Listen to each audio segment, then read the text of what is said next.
Thinking about adding a rustic, open-style fence to your yard? Here's what you need to know to install a split-rail fence. Split-rail fences use pre-cut posts and rails. The posts come with pre-drilled holes and the rails come in different shapes and lengths. To plan your layout, measure your fence line and use the rail length to space out the posts. Mark your post and gate locations and stake the path. For sloped yards, follow the land's angle rather than leveling the fence.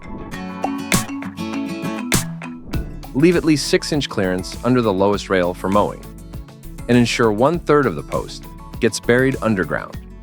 Dig post holes about 10 to 12 inches wide and 6 inches deeper than needed.